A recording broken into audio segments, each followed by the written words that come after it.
Yes, understood. You guys are dividing and conquering, right?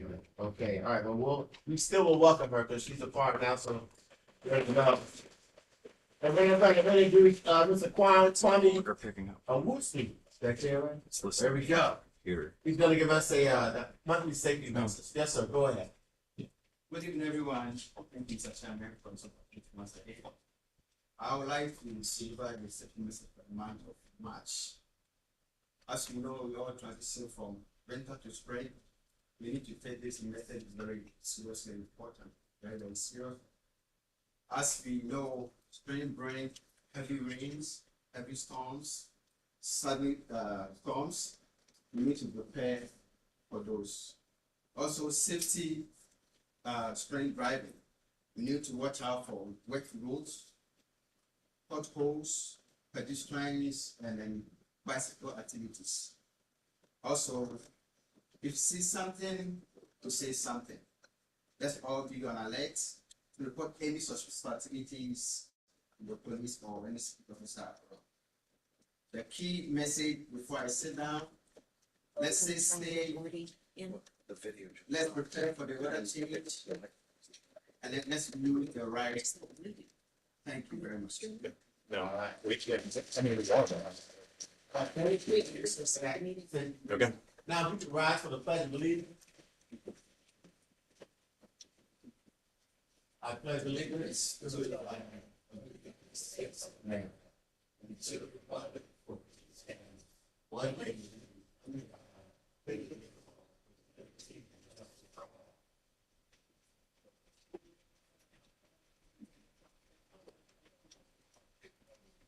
all. Okay, thank you all. So at this time, we're gonna take a short pause. We have a lot of technical difficulties, so feel free to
to me. And so I felt kind of isolated, and I saw PRTC as an opportunity to learn what it means to lead and what it means to have different opinion and how to come together. And so I wanted to offer that to someone else, and I know Supervisor Evans is going to do an amazing job.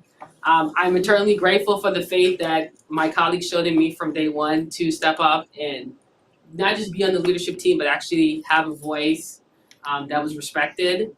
Staff has been amazing the entire 6 year. I know Christine probably of all has been tracked me down so many times, but the patience and leadership under Bob. I was just sharing with Mr. Winfield, we were talking about back there how it's great now to see all the changes with VRE and the new leadership, PRTC potentially expanding even more services.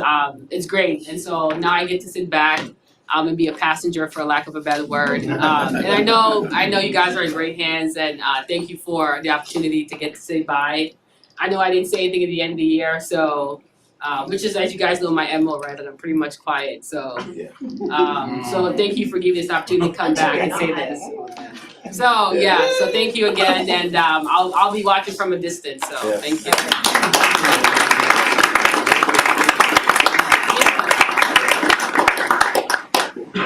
All right, Dr. Snott, I'm gonna let you take it from here and the rest of our recognitions. Absolutely. So thank you for review. We're going to recognize some folks for our Best Places for Commuters program. And it's a program that is designed to recognize employers who have excelled in implementing environmentally friendly commuting programs. And it doesn't always have to be just transit. It's been coordinated by the Center for Urban Transportation, Cutter, out of the University of South Florida. It's been a program's been in place for decades. And what they really try to do is recognize multi-employer work sites such as Research Park would be a great example, and universities that support employees coming to and from work, or even going so far as reducing the need to travel to work. We know that as TDM, or Transportation Demand Management. Some strategies and amenities the organizations include pre-tax commuter benefits. That's a great example. If you are running a business in DC and you have people traveling in, it's pre-tax, so you're not paying that extra penalty. A compressed work week, like a 410 or something like that. Adjusting the hours when you come and go, so being willing to let people come in early, so you're really dealing with congestion mitigation. But adding EV charging stations, bus stop improvements, bike racks, showers, all those kinds of things are important. And we've been encouraging and supporting these types of activities for nearly a decade, but it's only been the last 2 years that we've had an official program and partner as best workplaces for commuters. And so this is our second year as official partner of the program, and our mobility team provides technical assistance to help employers in a few key areas.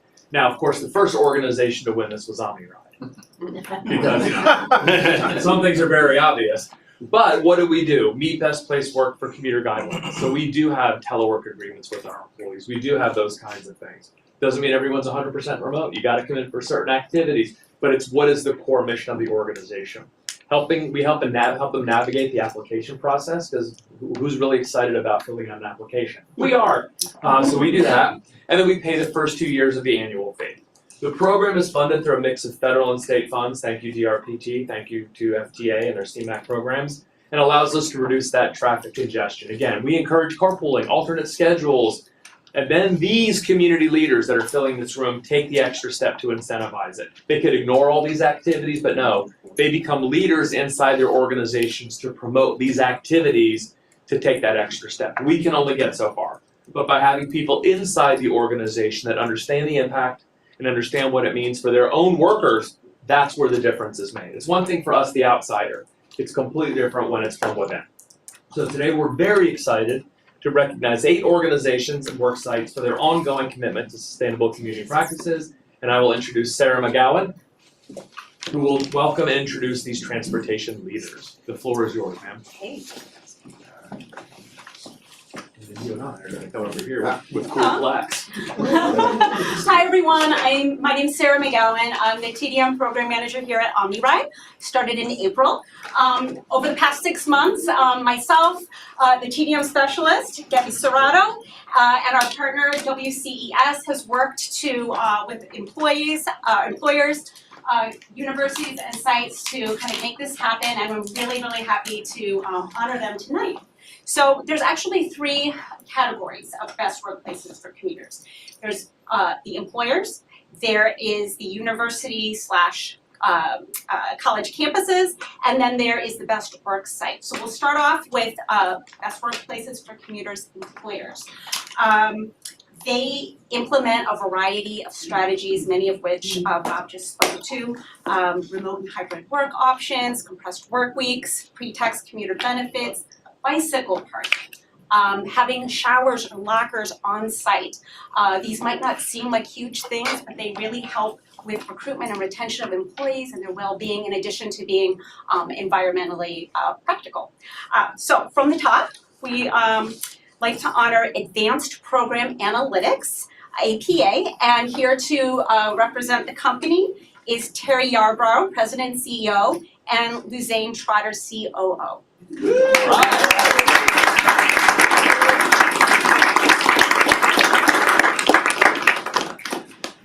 All right. Congratulations. Yeah. First time on the Oh, okay, all right. Yeah, there we go. Appreciate it. Okay, I guess I'll give that It's your to plaque. You guys And get I'm all gonna, right. yeah, I'm gonna get on However you that wanna do it. again. All right. We'll do the first one, then we'll figure it all out. Yeah. All right. You guys in the middle. There we go. How about, there we go. I'll take it down. All right. You guys will just post up over there that we can just read. Yeah. All right. All right, there we go.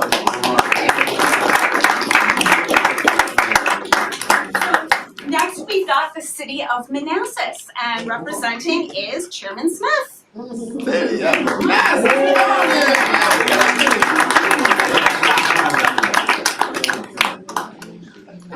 That's what I'm talking about. Actually, I wanted to. Go ahead.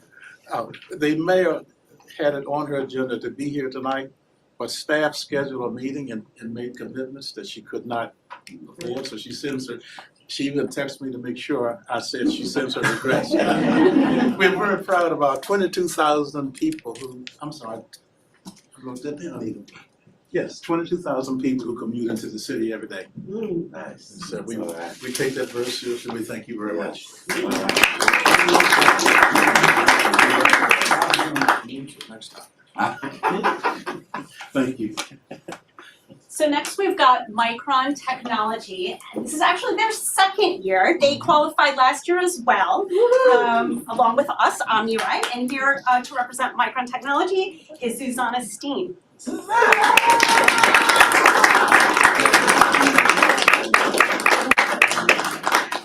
If you don't know her, she's one of the favorites. Yeah. You're everywhere. Yeah.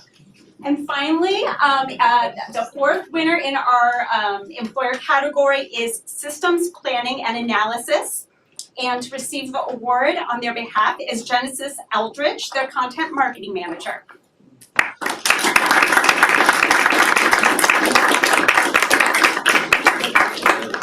And Joyce, you're on, sorry. Oh, you said you weren't gonna come up. Peer pressure. Who's your host? We can both get in here. We'll take a picture. Get in here. We know how to take pictures. That's right. True content manager. Here we go. Well. Congratulations. I was not.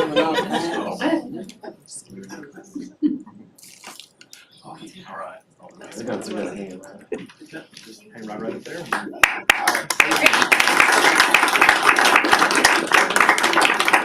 So we're gonna move on to the colleges and universities awards. We have 3 campuses qualifying for this designation. These institutions offer exceptional, sustainable, and flexible transportation options to faculty, staff, and students, such as shuttle services, transit passes, carpool incentives, and secure bike facilities.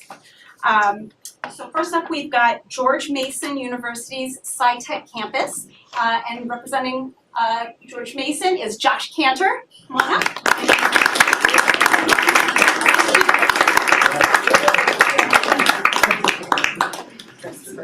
Good. Look at that tie. I have to get my credit, my mom made this tie for me. The assignment. Get in there. It's been a hot minute since you, brother. Always good to see you.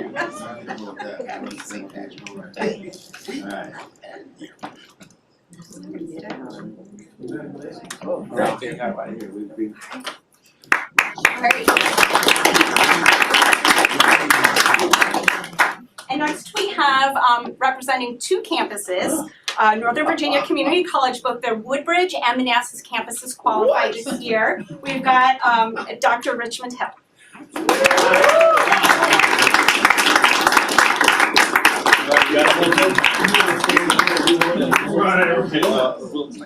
Double fisting. There you go.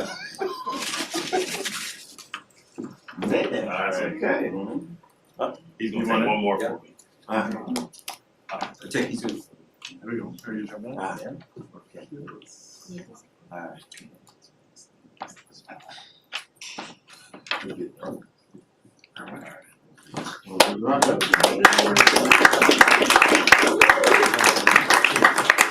All right. And our final category is Best Work Site. This was created, as Bob mentioned, for commercial and real estate developers.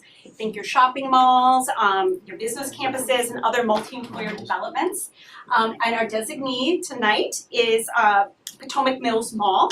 And to represent that is Adis Valente, as well as Nadia Arjeta.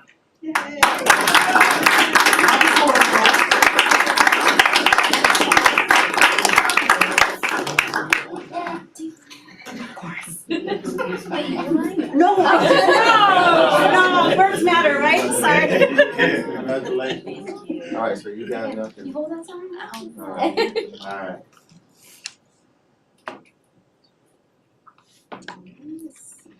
Awesome. Alright. Last but not least. Everybody, yeah, if we could take a picture, we can do it in the hallway, or where do you? Put it up here. You wanna just do it up here? I like it with the. Oh, Come on in, everybody. All right, come on up. Squeeze in. Squeeze in, We can do it, I have belief. I know, you guys, I'm sorry, I'm stepping in. That's gonna be a terrible picture. Yeah, let's. Okay, there you go. That's it. And that's why I started. We'll be right back. Seems like no.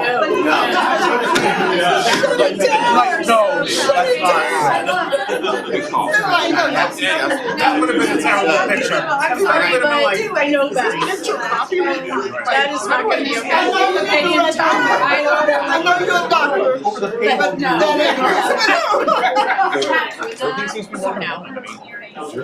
I love it. All my work. She's like, you're my boss, but in this case, you're wrong. I mean, Yeah. Come on out here.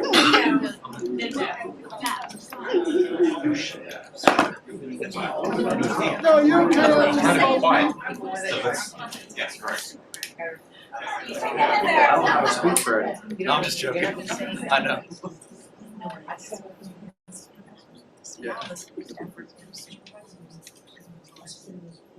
Well, the same thing happened to us, right? So, yeah.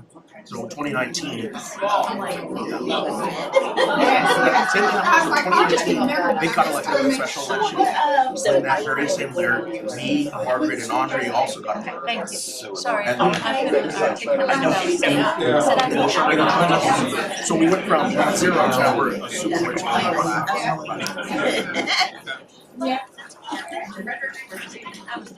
That escalated quick, right? Okay, where were you? Oh, wait, Oh, let's bring in. For a little while. oh, yes. So let's do. We're thinking where you were 10 years ago. I'll see you next time. I hear you. Yes, absolutely. The only 3 men leave Victor P. Cameron. The rest of them are moving. Yeah. Okay, now it's time to roll about sleep. Go work. We're outside for a while. All right. Just want to make sure you get the check on it. One more. Okay, let's go. Vivian, do you want to introduce? That's what it's doing. That's what it's doing. All right. Commissioner Gordy, can you hear us? I can hear you. There he is. here. Okay. So, I have to ask your location and reason for remote participation, sir. I am at my home, and it is because I couldn't get there in time from where I was. Awesome. And so now I'm going to need a motion to get it for him in. So moved. Second. Okay, we got a motion. I didn't Oh, hear. so we got Commissioner Moore, Commissioner Bodie, second. All those in favor? Aye. Any opposed? Any abstentions? The ayes have it. Commissioner Gordy, welcome. Yes. I think you heard all the everything, the recognitions and all that, right? That is correct. Thank you. Yes, sir. So we have one more. We just got one final. Ben, it was February what that you started with us 10 fine years ago? February 1st. February 1st. So where were you? February 1st, 2016. What day of the week was it? I don't know. I came here as the intern, so that was. Came here as an intern. Yeah. So yeah, he has no memory of anything. But what he has done is he then came in as that proverbial intern, then worked in the Vanpool program as a Vanpool associate, then joined us in the planning department as our data analyst, as we did a bit of a restructure, and then took over the Vanpool program full time. And he's been the director of the Vanpool Alliance, but 4 years now, give or take. Sound about right? Feels right. Feels right, yeah. Well, come on up here and get your picture. Get your 10-year pin and your certificate. Where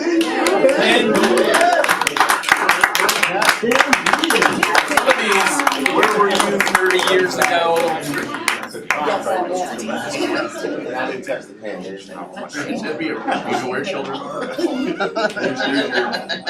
I remember that one too. We were so free-range kids, and our parents had to be reminded they even had kids.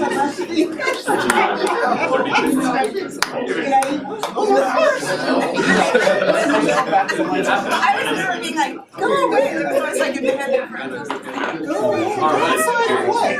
You're from All right. All right, commissioners, it's showtime. Can I get a motion to approve our agenda? Second. We have a motion, Vice Chair Holmes, second Commissioner Moore. Any changes, no changes to the agenda? Okay, hearing none, okay. All in favor? Aye. Any opposed? Any abstention? Do I need to Aye. call out? All right, Commissioner Gordy? Aye. All right, the ayes have it. Thank you. Now can I get a motion for the approval of the minutes? So moved. Second. We've got a motion from Commissioner Stewart, second Commissioner Bodie. All those in favor? Aye. Any opposed? I heard him say aye. Commissioner Gordon, I heard you say aye. Any abstentions? The ayes have it. Thank you, ma'am. Now, Mr. Dallas, you get to carry us in VRE. Good evening. Sir, the floor is Thank yours. you, Chair and Commissioners. Thanks for your time. I'm here on behalf of Katie Cho, our new CEO. Katie sends her well wishes. I know she's met with a number of you in her first few weeks. I will say she has hit the ground running. I've been nothing but impressed by her energy and enthusiasm at VRE. And she's doing some great things, and we're already excited to have her with us and leading us. She's making some structural changes, and one of those is the way we're going to be delivering to you in the future. We will be alternating, as I as her deputy will be attending this meeting every other alternate. She will be attending. I will be attending PRTC because, as you may know, they are the same night.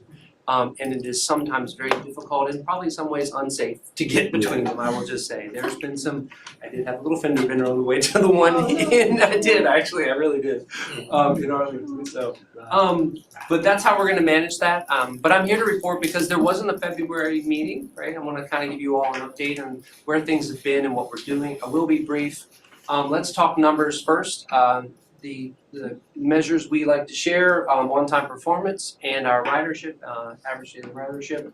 For the month of February, we were at 87% for the month.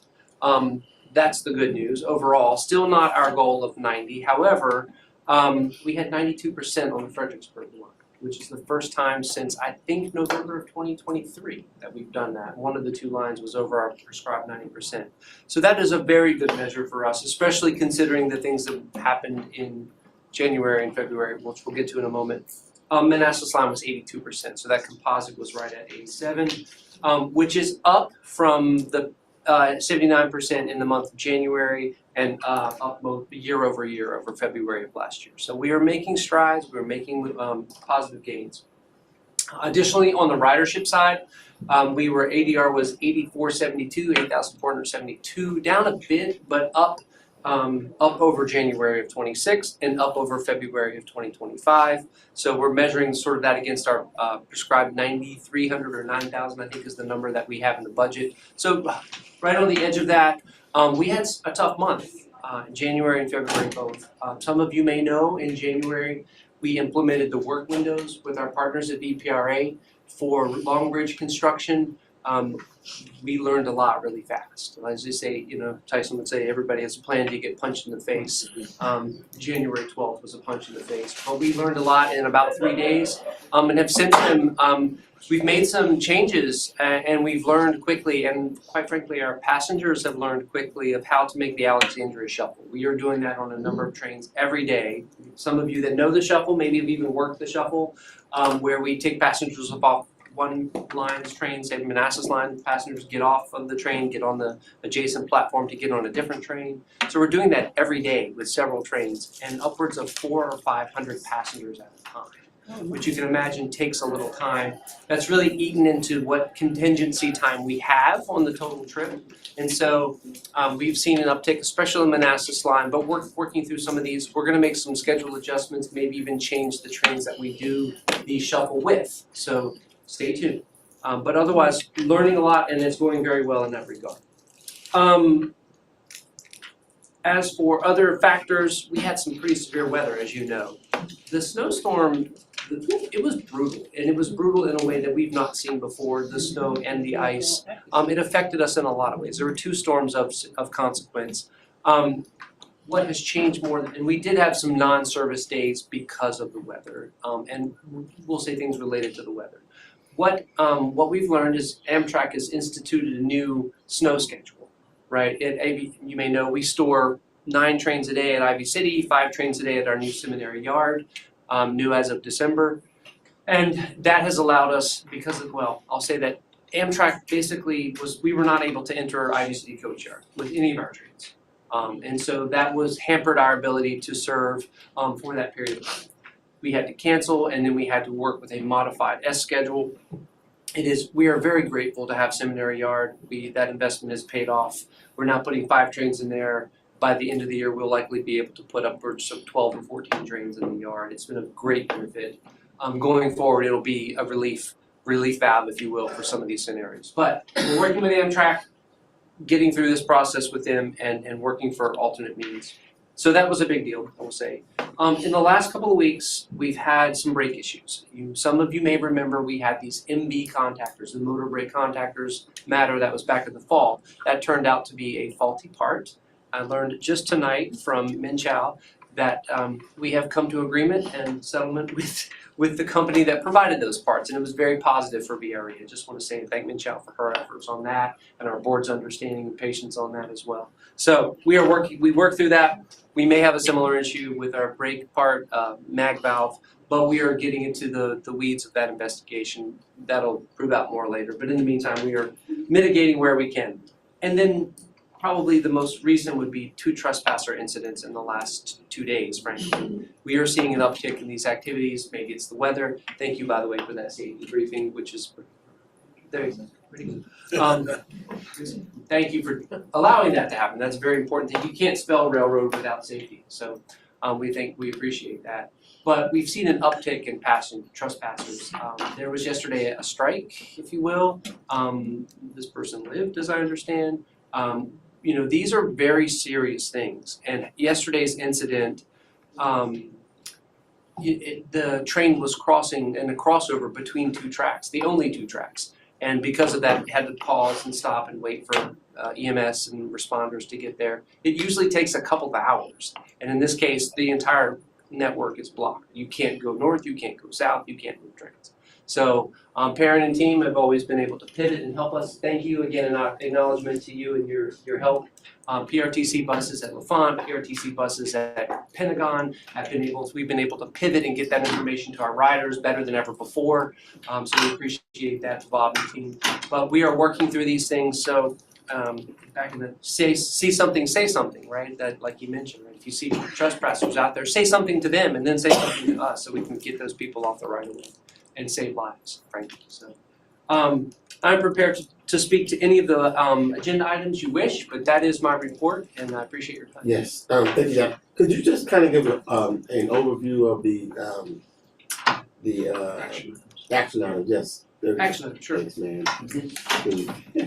There are a number of items. The first one I want to point out, it was board approved, but because there was there was a deadline for the application itself for a build grant. This is a DOT build grant for LaFont Station. We are asking for the maximum $25 million in the grant. And because of the application deadline and that the fact that there was no February meeting of the commission, we went ahead and made that application. If for some reason it is not approved this evening, we can pull that application, but we needed to proceed in that way. So it was board approved, but not commission approved before the action. So that's the first item. I can pause there or continue, whichever you choose. We're gonna bundle them all as I like one bundles. motion. I'll so keep just going. quick. It's like bundle and save. There you go, bundle and save. You got it. The 7.3, yes, I just want to make sure I got it. Ratify, this is for commission to Department of Rail and Public Transportation, I-66 outside the Beltway funding program for design of the Broad Run lead. We had put a package together, we made some modifications. Again, this is an application for grant funding. I think around 11.6 million, if I'm remembering correctly, for that. The next one, 7.4, is capital project funding addendum with Virginia Passenger Rail Authority for Alexandria. You may remember we came to you in January to do there were 4 total. We told you then there were 4, we'd be coming back. We did the first 3 in January, now the 4th one. This is an addendum to that agreement to just basically realign some of those fundings. 7.5, Seminary Yard property. And, I'm going to ask Min Chow if there's any specifics to this. You'll have to ask Min Chow. But remember, we have an agreement with the state with VPRA for 4 entities, 4 pieces of UO operating easement, our stations, a portion of the right of way in Broad Run, Manassas, and then the Seminary Yard purchase itself. We've been operating there since December under our with terms with VPRA. So that was one. For the Broad Run corridor, that's the second one. For the station sites, that's the third one, and the 4th one is the easement, which is not on here, I believe. But and then that's it. That's kind of 7.6, 7.7, and 7.5. All right. Well, thank you, sir. And so, what do you have? Yes. If I might, I believe Commissioner Zimmerman needs to abstain on some of these, so Yes. then you can bundle. Okay. She might want to indicate first which one she's abstaining on, and Thank you for that. Yes, thank you. So I am abstaining on quite a few of these. I'm abstaining on 7.3, that is your application to DRPT, because we have an interest on that. And then the next set, 7.4 through 7.7, in addition, or as part of my role as director at DRPT, I'm also the chair of the VPRA board. So I am going to abstain from those that impact that. I do support all of these things, but I'm not voting for them. And also, I will be voting on 7.2, but wanted to note that the administration is also supporting that application to USDOTs. Thank you for that. So, in the interest of that, I would like to get a motion for 7.2. Second. We have a motion, Commissioner Evans, second, Commissioner Bodie. Any discussion? All those in favor? Aye. Any opposed? Any abstentions? Commissioner Gordy? Aye. Okay, the ayes have it. thank you. Now, we will bundle 7.3 to 7.7. Can I get a motion? Second. You have a motion, Commissioner Moore, second, Commissioner Bodie, in the discussion. All those in favor? Aye. Commissioner Gordy? Aye. Aye. Any opposed? PT said aye, just repeated it. And we have one abstention, so the ayes have it. Thank you, everyone, and thank you, Dallas, for your presentation there. Thank you very much, Mr. Chair, and I will say that I would like to see BRE on that list of awardees next year. There we Fill go. out the- We will help you fill out the form. Thank you, so, thank you all, appreciate your time. From here, do you all have to drive now back, or are you done for the night? me. Just Yeah. Michelle. We're working. All right, well, Yes, I'm done for the evening, but then Katie and I will swap next month. So Okay, well, see safe you. travels to you, safe travels to both of you. Thank you all. Okay. Public comment time, do we have anyone for public comment time? All right, no, okay, Mr. Chairman, there were two items that were submitted online, and those comments and staff response is in front of everyone at the table tonight. okay. Thank you, ma'am. Now can I get a motion for consent agenda? Second. We have a motion, Commissioner Evans, I'll give that second to Commissioner Stewart. All in favor? Aye. Any opposed? Thank you, Commissioner Gordy. It was an aye for me. Any opposed? No, any abstentions? The ayes have it.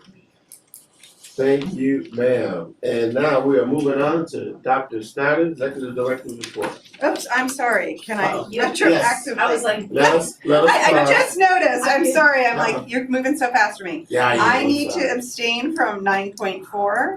And I'm also gonna abstain from 9.3. I think DRPT historically does not vote on your budget. And so for future purpose, I'll do that. I will. Well, these are consent, so we'll just put a abstention for She can Commissioner Zimmerman. pull them off of consent and then. Can we do that? Okay. So Sorry. we must then pull these off and vote on them individually. Okay. So how do I retract that last motion we just? You could ask for a motion to rescind. Okay. to reconsider. Okay. That's what- So I got a motion to reconsider, Commissioner Bodie, second by Commissioner Smith. All those in favor? Aye. Okay, yeah, the ayes have it. Thank you, Commissioner Gordy. And now what we're gonna do is break out these action items individually. Starting with 9.2, can I get a motion for 9.2? So moved. Second. I don't even know who to give that to. All right, we'll go Commissioner Short with the motion, and I'll give Commissioner Moore the second. Okay, and all those in favor? Aye. Any opposed? Commissioner Gordon, I believe I heard an aye from you. And any abstentions? The ayes have it. So, thank you. Now, we'll take 9.3 and 9.4. I can put those two together. Okay, so we're gonna put 9.3 and 9.4 together. Can I get a motion for that? All right, Commissioner Stewart has the motion. Can I get a second? Second. All right, second Commissioner Bodie. You're done for the night. All those in favor? Aye. Any opposed?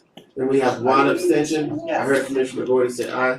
Okay, we're good. And now, item 9.5, can I get a motion? So moved. All right. Commissioner Holmes with the motion, Commissioner Moore with the second. All those in favor? Aye. Thank you, sir. Any opposed? Any abstention? The ayes have it. Thank you very much. I think that rolls us right back into Executive Director time, Dr. Snyder. The floor is yours. Yes, just like VRE, we experienced a little bit of weather over the past couple of months. Preliminary average weekday ridership for our commuter bus decreased 4% from January for February, so we didn't quite take the hit on the commuter services that some of our peers did. But again, that was extremely weather related. Several days impacted by snow events. We also had the other snow event on the 22nd, 23rd, President's Day holiday. The southern commuter routes, which is just basically the 5 routes south of Prince William County, 22,000 passengers despite the snow, holiday, and overall shorter month. Porter Road carried about 17,000. 234 lot, which is down in the Potomac District, carried 13,000, and the I-66 services still carried 25,000 passengers. So we are rolling. Compound all of the above that we saw in terms of our express routes, but the impassability of our sidewalks hurt us tremendously. So our local routes really took a beating, and I told Supervisor Angry, and I'm going to express this.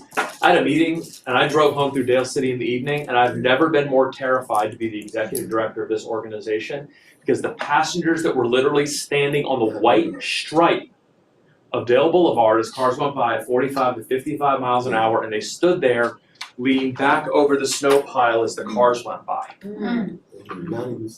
And there's nothing you could ask the county to do. It was a glacier. Yeah. There was, I mean, everything everyone could do. We were chiseling out our own driveways, so we understand, but to only have a drop off of 8% in that environment is amazing, and that's a credit to our operators and our maintenance staff, because that they are the ones that got the vehicles out of the yard. They are the ones who went out there and worked with our team to identify the key stops. Thank you, Billy, personally. He and I saw some stuff in Idaho. He saw more than I did. I was only there for 5 years. He was there a lot longer, but I never saw anything like this. We saw bigger volumes, we saw sheets of ice, but I've never had to lift entire icebergs out of my own driveway, much less an entire bus lot. Yeah. So to get those sheets of ice, 45-foot long sheets of ice off of a bus, we just can't drive it out of the yard, because can you imagine that sheet? So the amount of work that they had to go through is unbelievable.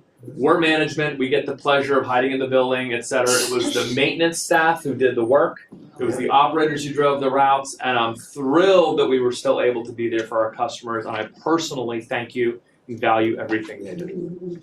Yes. So, climbing off that soapbox, yeah, definitely. Even with the bad weather, the top 3 routes of Route 1, Dale Boulevard corridors, 28,000 passengers, Western local ridership on the 2 routes serving Manassas Park, over 6,000. And they were hit just as hard as anybody in the western part of the county. So, really, really great. Despite all the challenges and the ridership dip, to only have a 4 and 8% reduction for February is fantastic. So we are very, very happy to at least not have piles of snow everywhere we live. One thing I wanted to put on your radar is a possible future board item for authorization for public hearing for some new express services that could start in FY27. These were not part of our original budget proposal, but what we will be doing is packaging them as part of the proposal. We'll ask you in May to go to public hearing. These will only actually deliver service if the grants get approved. But what we're looking at doing is adding in these 100% grant funded services, and it's one on your radar now, so it's not a surprise. We won't have a meeting in April. So when I would show back up and ask you to potentially take action in May, you're like, why is this being sprung on us? I'll just remember this moment. But the routes are a university commuter lot from Gainesville to downtown DC and the Noma area of Northeast. So for those of you who know where the NW Cog building is, it'll end north of that on North Capitol Street. Better access to Department of Labor, better access to Penn Quarter. Right now, really, we're only going to LaFont and then over to Navy Yard. This closes a hole for a lot of the passengers that use that, so that'll be outstanding. There's also the other federal offices that have moved around K Street between First and North Capitol.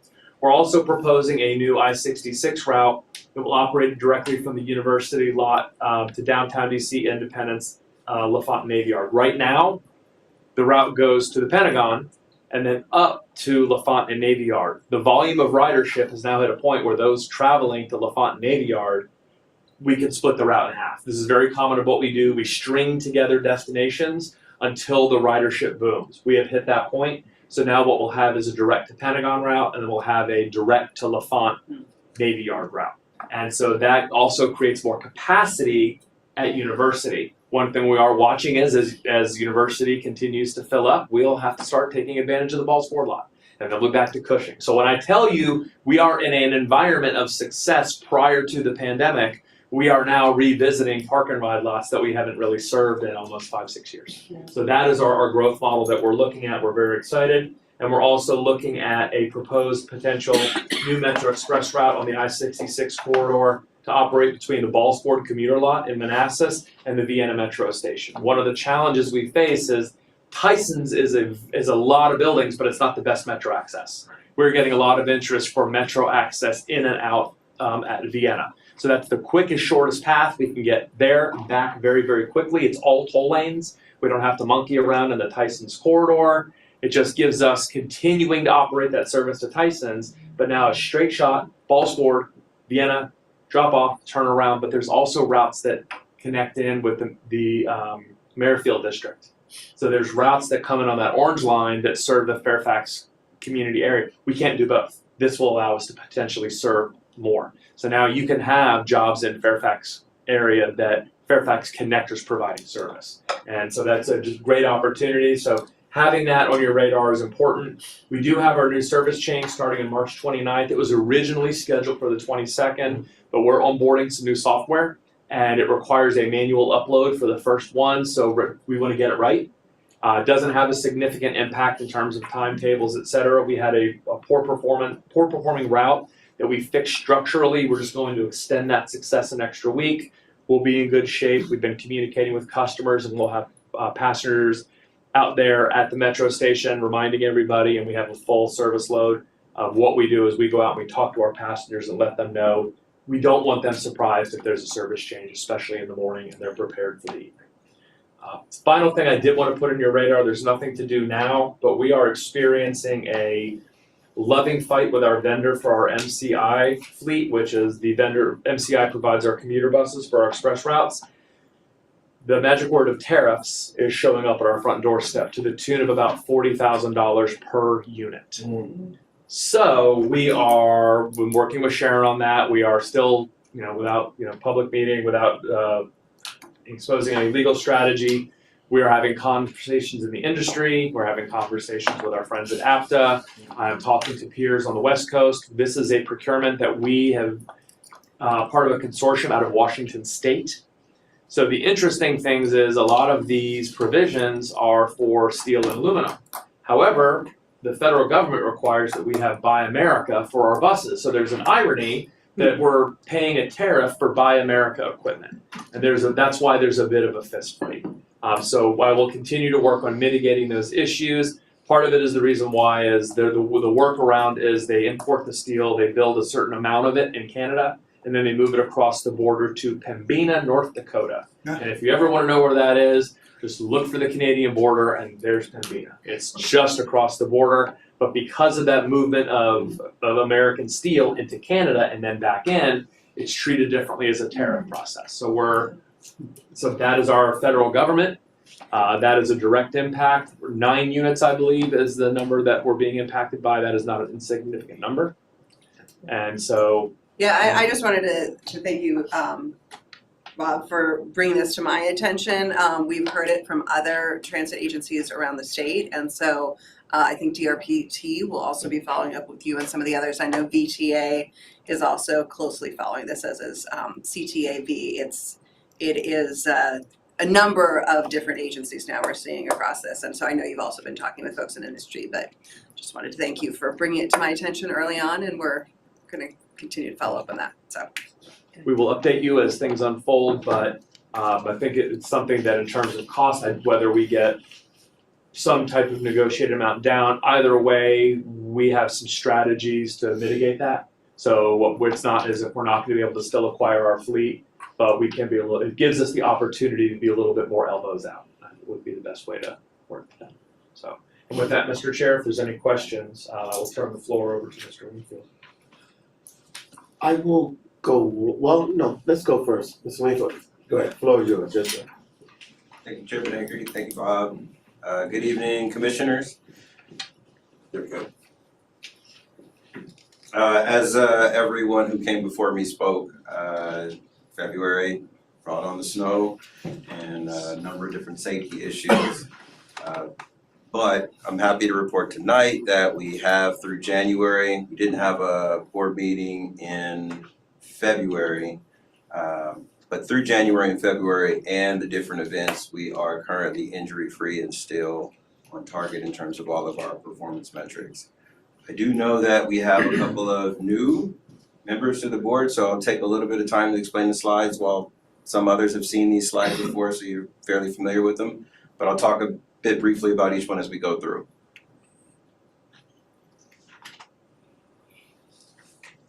Before you, here is our demand response microtransit service. To the far right is the current month, February. Recovering ridership, that blue bar represents our ridership. It's recovering from January. I think we had a week where we were down with the snow service. The green at the very bottom represents our shared rides. And so we try to get more than one person in that vehicle at a time, hence public transit. And then at the very, very top, that bar is our on-time performance. The month of February was at 91. Try to keep it above 90. One thing I did want to point out, Mr. Chair, is that especially demand response, we're going into neighborhoods. That was the last bastion to get cleared. The main roads, we were able to get buses out on the street, but we had our vehicles could not get into the neighborhoods to even serve those areas. So that's why that big ridership drop in January, and it was just until they got those roadways cleared. So we also talk about missed trip. It's a good indicator of our service reliability.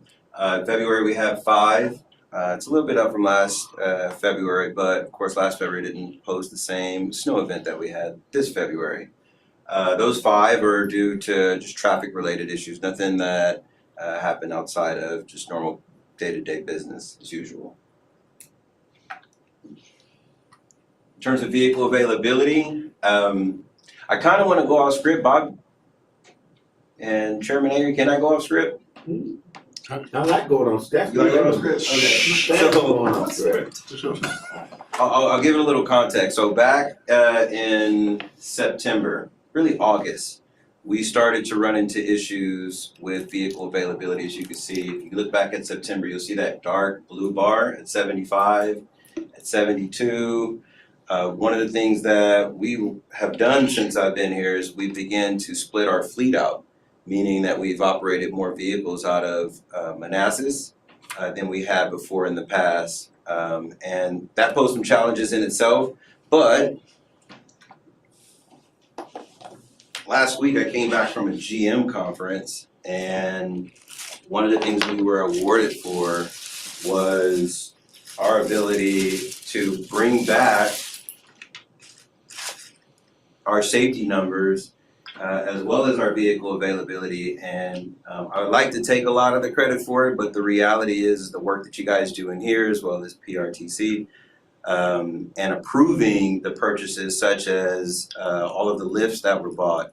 I want to say they were purchased back at the October meeting. They came in around December and they've now been in use. And what that allows us to do is do more QCs, which is quality control on our equipment. It allows us to raise the vehicles up and work them out of each bay.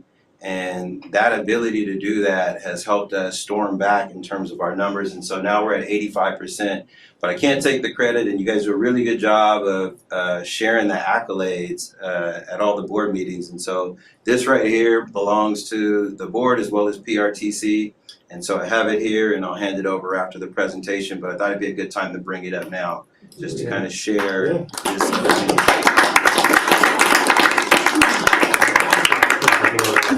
I like that on script. That was good on script. Good on script? Okay. And then finally, again, the miles between service interruptions, really a testament to us being able to have the equipment we need to do the job. So you guys continue to give us the resources, we'll continue to go out there and deliver. And with that, I'll open the floor for questions. My first, I have a question and I'll go over. My first is, can we get a picture with that and add that to, I like what you said there with the award, and really, I think that's awesome. And then I have a question, if we can just grab a quick picture. Yeah, Christine? I think this, you get in the middle, baby, you just hold that. Yeah, you hold that, because I think that's awesome, yes. This represents all of you, by the way, just.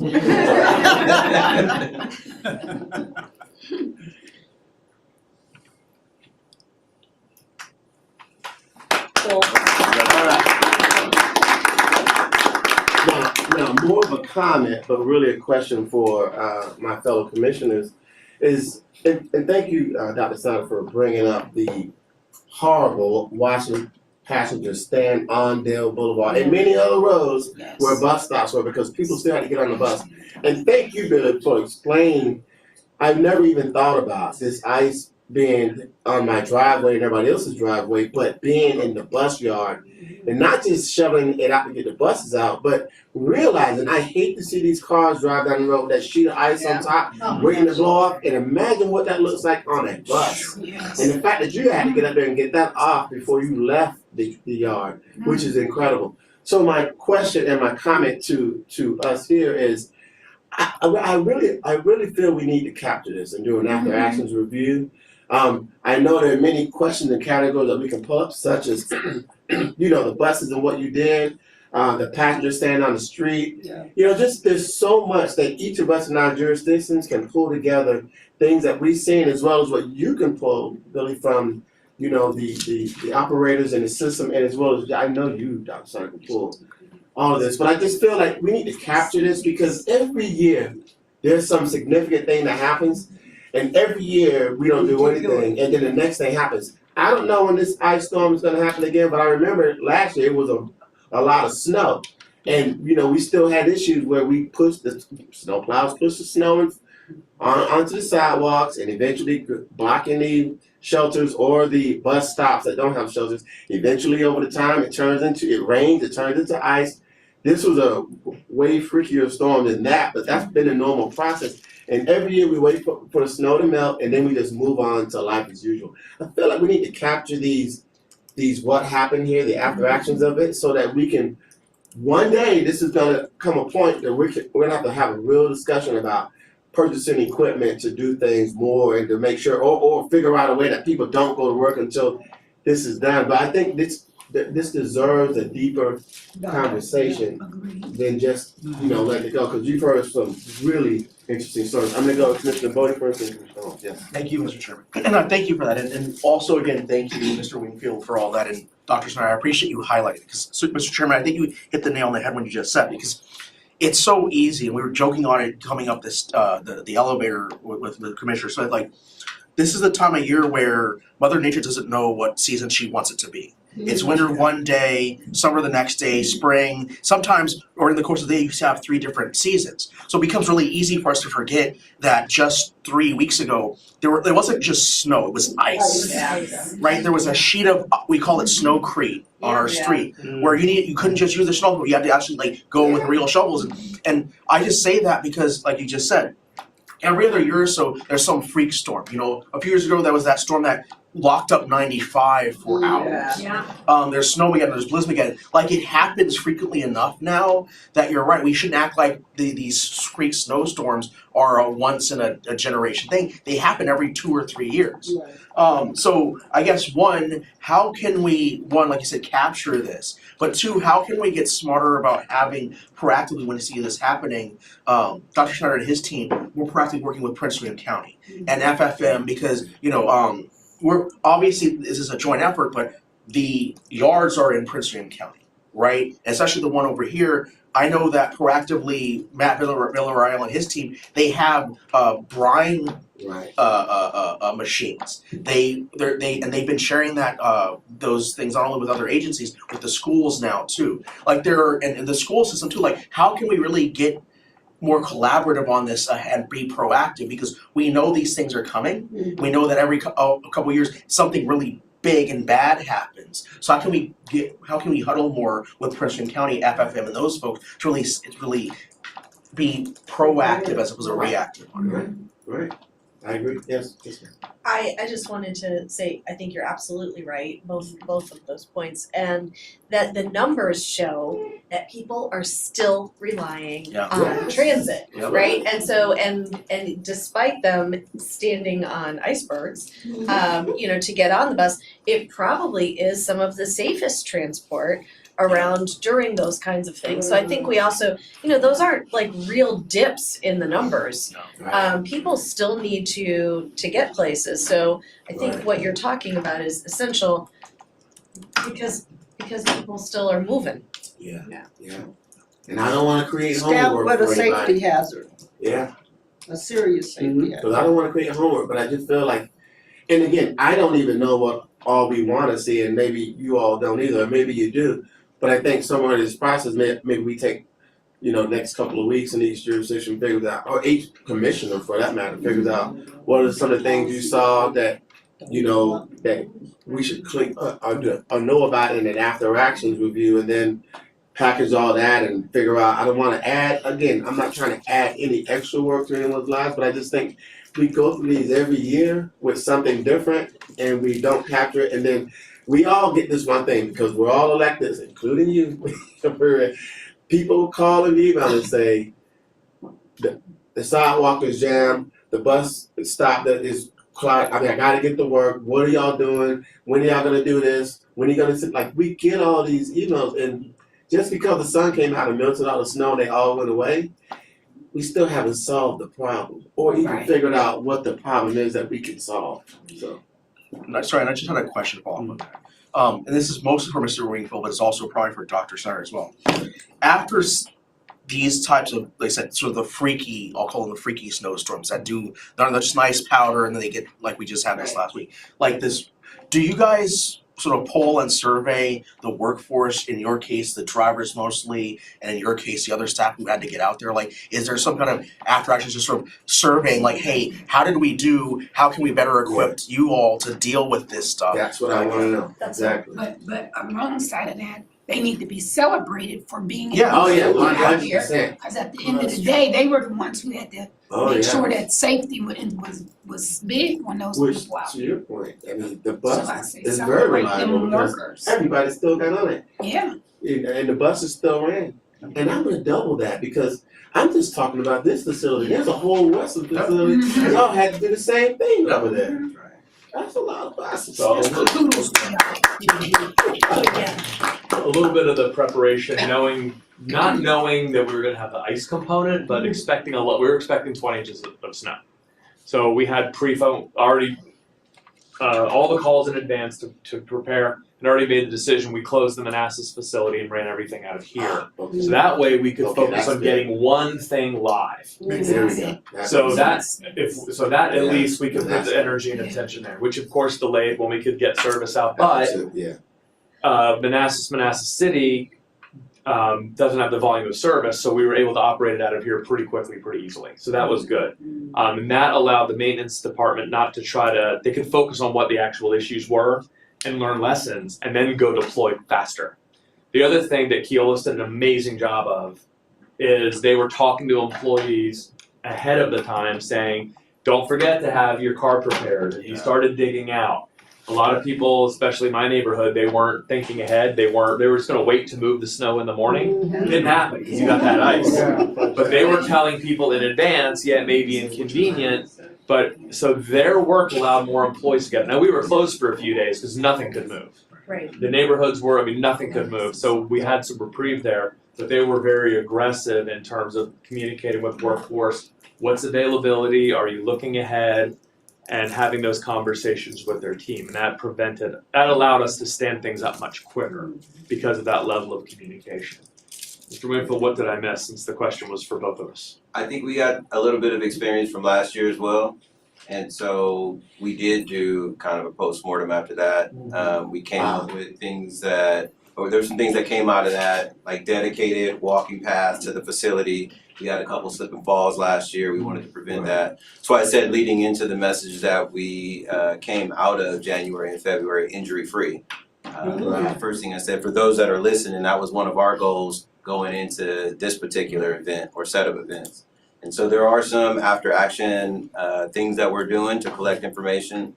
And I think Bob covered, for the most part, some of the other things we're doing, and we'll continue to do that. Yeah, appreciate that. Thank you. And that's exactly why I brought it up, because I know you all did an after action, and you probably did an after action. This body, this commission that actually represent more localities where these buses run, I think we need to merge all that into one.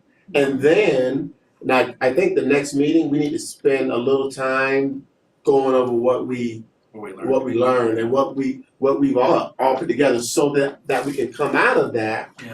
We're trying to figure out how we go back to our localities. I've been screaming that we need to invest in sidewalk snowplows forever, and I don't know what to do with these bus shelters, but I know when I passed by that shelter and I saw that thing just covered with snow, and the snow, by this day, the snow is now brown and black because it looks like a concrete wall, and people are standing, to your point, standing in the road.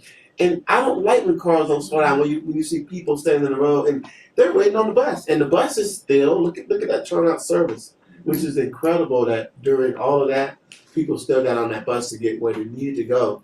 So I just think for us collectively, we need to hear all of these stories so that we can then understand how important and urgent it is for us to make these investments in our people, because none of us want any one person in any location to get killed by a car all because they're waiting on a bus because of something. I don't know how we can even prevent that. But I think the data will show that we need to figure something out. Go ahead, I'm sorry. I'm very passionate on this because I think you're right, but I think part of it is Prince William County deciding that where they're gonna put snow. You know, like we're not going to pile the snow next to a bus stop. So guess what? So that's after action that we can take back. Now that's going to be VDOT, and I know you all know. Right. You know, I know you all know Dick. What's Dick Burke? Dick Burke. I know you all know because Dick Burke is 1,000 calls from all of us. So he's got a challenge because even when he pushed that snow off, they push it to the sidewalk and they push it in front of those things. And people are screaming about cleaning these main arteries and they're trying to keep it moving. So I think there's another component locally Right, well, I have that we need to figure. Yes. So in Fredericksburg, they went with like dump trucks and they put the snowcrete in a dump truck and they hauled it to our our trash facility, you know, because some of the places like you said, the side roads, like people just could not get, like in downtown, they just couldn't get there, and VDOT doesn't clear downtown. We're responsible for our roads, so, and I'm sure it was an expense, same with you. Yeah. Yeah, so I mean, you know, it's a commitment. Commissioner Gordy, you got anything on this? No, I appreciate the conversation. You know, there's one little factor here that sort of arose during all of this, and the fact that VDOT was struggling to find folks to work for them to clear the roads. And so the people that they hired probably had not been trained, but they were desperately trying to bring people on to get the work done. I do think, though, because VDOT is responsible for sidewalks, that we need to have a conversation about bobcats and things like that that can serve to clear the sidewalks, clear the bus stops and things like that, so that we can keep, you know, the walkable mobility maintained as much as the vehicle mobility. So, but this is something that I think, you know, it's a lesson learned. We need to take these, as you said, Mr. Chairman, an after action and figure out a better way to do this in the future. Again, the last 2 years, we've had some very unique storms. These were not just snow. Last year, it got very cold, then the wind blew the snow right back into the roads. This year, we had ice on top of the snow. And so we've just been faced with some interesting dilemmas with weather over the past couple of years. And of course, that puts VDOT in a very difficult position. And while, you know, it's easy for us to criticize, you know, it's one of those things is ask questions before you make determinations to figure out what the challenges were that led us to where we are. So I'll turn it over back to you, Mr. Chairman. Thank you. Well said too, by the way. Well said. Yes. So I think we've passionately cleared this topic, and I will say I'm not sure. Maybe a month is too soon, so I'll leave that to you to figure out how this collection data is, because I also now think that VDOT and Dick Burke need to be a part of this discussion as well, because he has some challenges everywhere, and everybody beat him up. But I think they did a great job this year in getting the main roads clear. But that ice was just ridiculous. And I'll just stop there. But I think there's a group that we can bring just to get the information from them compiled, and then we can just have that filed and stored somewhere and share it with this commission. And then next year, whatever, hopefully it's a great year and there's no storms, but at least we've got something that we can work off of, some tangible evidence and results of what we know. So I'll leave it at that. Are we good there? Are we good? Are you good with you? So now I get to introduce the fabulous. Yes. So now we're gonna have Janae Muller-Time, and she is the Senior Vanpool Associate and Chair of the Employee Resources Group, and she's gonna give us that quarterly update. Is it quarterly we're doing this? Biannually. Biannually, okay.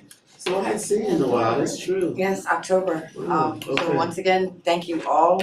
For those of you who are new, my name is Janae Muller-Time. I'm the Senior Vanpool Program Associate for Vanpool Alliance. Very proud of my boss for his 10 years. I have to do that shameless promotion. I have been with OmniRide for almost 9 years now. I started as a temp in our customer service department and have worked in the Vanpool department for the last 4 years. I have been the chair of the employee resource group for the last 5 years. And it has been an absolute honor. So to begin, I would like to just update you on what has happened over the last few months. In October, our green team did have an adopt spot cleanup. We have 2 spots, one in Manassas and one in Woodbridge. So some of our employees gave up a Saturday to go and pick up trash along those areas to maintain them. OmniRide showed appreciation to our riders in November and in December. We went to various commuter lots in December. Sorry, there we go. That's what I was going for. In November, we went to various commuter lots. In December, we set up at local hubs to thank riders for their support. This event was extremely well received. We offered snacks, smiles, and an opportunity to hear how OmniRide services have helped in their everyday lives. Ms. Mills, if you could please thank Supervisor Bailey for her suggestion for that. I will say personally for me, at first I was like, but once I got out there and I did it, it was such a wonderful thing to talk to so many of our riders, both at the commuter lot and at the local hub I was out at in Manassas, and to hear how we impact their lives. Gonna go back. Yeah. Internally, our Employee Engagement Committee held a Super Bowl tailgate event in February. It was in our Operators Lounge and it was at both facilities for OmniRide and Keolis employees. We got to enjoy a wonderful lunch and some great conversation. Little bit of team rivalry going on, but it always is a great time to allow us to reconnect with the staff. For a lot of us who telecommute, we're not always in. So it gave us a wonderful opportunity to just reconnect. As we look to the future, and I've warned you guys that I was going to do this. We have 2 new employees that did come in. We have Daniel Pierce in our IT department and Allison Foster, who is our new marketing director. They have jumped in with both feet. Daniel has joined our green team, and Allison has been a wonderful and integral member of our employee engagement committee. I'm very proud of both of them, and I'm so happy that you guys are here to help us out with that. They also look forward to hearing their new ideas that will kind of coincide with our core values of safety, reliability, friendliness, cleanliness, comfort, and cost effectiveness, and also with the organizational, cultural, strategic plan of workplace, workforce, and community. I'm going to keep this short and sweet and once again say thank you all, especially to the board, for your amazing support over the last 8 years that our group has been in existence. We would not be able to do half of what we're able to do and bring as much, I don't want to say joy, but it is actually, to our workplace, both remotely and in person. And I'm more than happy to answer any questions you have at this time. Love it. Thank you. I might ask her a question. No, you don't have to. Hey, thank you for that. You always give great updates, and this is good to hear. Thank you. Yes, it really is. You're doing an outstanding job. Welcome to the team. Keep up the great work. And yes.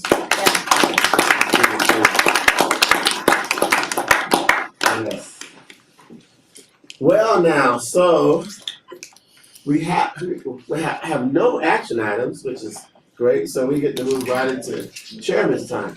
Now, we didn't have a meeting last night, and so we won't have a meeting in April. Our next meeting is May 7th, so that does give us some time, as we talked about AAR, to figure that whole thing out about this year. So that's good. I just simply say, in all that time away, because I don't get to see you too often in the streets. So it's always good to see you here. I hope that as we leave here, just similar to how we finished up in December, that the buses, when you see them running, just understand and look at how professional and awesome this organization is. So I just want to remind us all of that because we all do this every month to come in here, but when we stay away, I just want y'all to keep your eyes on the prize of that Omni Ride bus going down the road. Lastly, PRTC Executive Committee will be meeting virtually on March 18th from 9 to 11. So if you're on the Executive Committee, we'll be meeting virtually. Christina sent out that information on that from 9 to 11 on the 18th of March. And for me, I'm gonna stop there because I kind of was talking long and it's already 8:25, and I'm just gonna go around the room, starting with Commissioner Evans. Sonia. No, I just want to say thank you for having me here, and I look forward to working with everybody and continue working with everybody. I know Tanisha has some big shoes, and so I got some shoes to fill. I'm only 4'11", so wearing a size 5, but I plan to do great work and work with each and every one of you. Thank you. All right. Nothing to report, but just an excellent meeting. Thank you.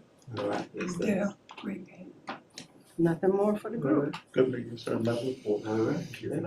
Yes. So, March 14th, St. Patrick's Day Parade, downtown Manassas. I bought my leprechaun costume. Oh. So if anyone wants to join, let me know. I'll get one for you. all right. So, Really tall for a leopard. that's what I'm just saying, Keisha and I could be I'm just saying. I'll get you one. Yeah. I don't, great meeting. Good topics. See you on the 14th. And welcome to to everyone who's joining us here. I'll just very quickly say, I really appreciate the conversation we had tonight, and I just want to reiterate how much this organization improves the quality of life for our residents, right? We see it, we hear it, and to the point we hear it when, because of other things outside our control, things don't happen. I mean, there was a constituent that reached out to me, you and Dr. Tyler, we worked through her issues, but it still sort of highlights to me that as they continue to have conversations in Richmond on how to better fund transit in the area, and now we're having conversations about how to better fund transit in the area, that there's just so much on the line that if we don't find more ways forward, we'll just continue to have more folks that are just locked up in traffic each and every day and struggle. And we know that in our communities, having one or even multiple cars is not a given. So folks need to find ways in order to get around, and without the organization, what we're doing here, they can't. So just want to keep highlighting that. I know Dr. Snyder mentioned some of my LinkedIn posts, and I like to talk about it because there's so many people in our community that don't realize just how much this organization does to get people around. And so as much as we can toot our own horns and toot the horn of Mr. Wingfield and Dr. Snyder, both those teams, I think the better off we are. So just want to say thank you for that. Yes. Thanks for having me here, gentlemen. Great meeting, and we're gonna keep rolling. Yes, thank you for making me feel very welcome on the first meeting, and it's just great to be here with you all. The secretary, the governor, myself, however, we can help you all move things forward. +1 to everything that's been said about the value of transit. I am deeply concerned about the rising costs on the capital and operating side that are affecting the entire industry, and we're really seeing it play out here in Virginia. There's no magic silver bullet to that. There's lots of different reasons. Even just this week, I know individually we're feeling, if you are filling up your car at the gas pump, it's gone up quite a bit. Imagine you're a transit agency and you're using a lot of fuel, so we're already seeing and hearing from some of the transit agencies, and I don't know, Dr. Schneider, kind of what, sometimes folks buy it and it's the month's worth, so you might not be feeling it yet, but it will, we'll see how long things happen. So we're gonna be convening conversations and talking about this, and to your point, both elevating people on the benefits of transit, but also the costs are going up, and it's not because we have poor managers who are running these organizations. It's because of these factors. So we really want to look into that and think about transit is critical, affordable transportation. Yep. But we need to make sure that we're addressing affordability issues for transit agencies as well. Otherwise, we're kind of caught in the pinch. So this coming week on March 10th, I just wanted to let folks know the transit service Advisory committee is going to be meeting. It's a hybrid meeting. If folks are interested, we're going to be discussing kind of revisions to how the state is allocating transit capital and operating funds we have through the merit program. We're looking at making some potentially big changes from what we've seen before in that we think will provide more stability, really reward good performance, and better kind of reflect some of the service challenges that agencies have. So we welcome comments, feedback. We're going to be really trying to get that feedback over the next several months so that we're not having those conversations in isolation. Also wanted to mention we are in the process of reviewing applications. You voted on some of those. So we will have April 21st, our state investment set of programs. Those grants will be announced. We'll be doing district hearings with VDOT and with CTV around the state to get input on that. So that's coming out in April. And then last but not least, I also wanted to just note it is Transit Operator Appreciation Month. So you guys have done some of that tonight already. I know some folks were nominated for a shout out that's going to be happening all this month. We've started shouting out accolades to transit operators already on our social media, but look for that, and excited to give OmniRide and your operators also an opportunity to get their flowers. So thank you very much. Thank you. That's all for me. Commissioner Gordon, you get to bring us home. The only thing I have to say is I'm hearing that DMV Moves is going to be very metro-centric. And I think just, my point of view is that if we're not if the state is not going to provide something to help support our transit, when the people come calling asking for our support, I can tell you right now, I will not be in support. And so this is something I know we're going to have more conversations about, at least with our board and our members, but I'm not liking what I'm hearing. I'm very concerned about it, and look forward to any perspectives coming from OmniRide and our VRE partners as it relates to the things that are coming out of Richmond on that topic. Other than that, I have nothing else for the group, and hope everybody has a good month. Yes, here, I agree. Okay, is there one thing I forgot? Did I forget anything? No, I guess if I did, I forgot it. Okay, folks, well, it's now 8:35. I think we had a great meeting, so thank you all for being here this meeting. Well, can I get a motion? Second. Second by everybody, and most everybody. Okay, all in favor? Acclamation. All right, meeting is adjourned. Certified acclamation. There we go. I thought we were going to sing the song at the end. Yes.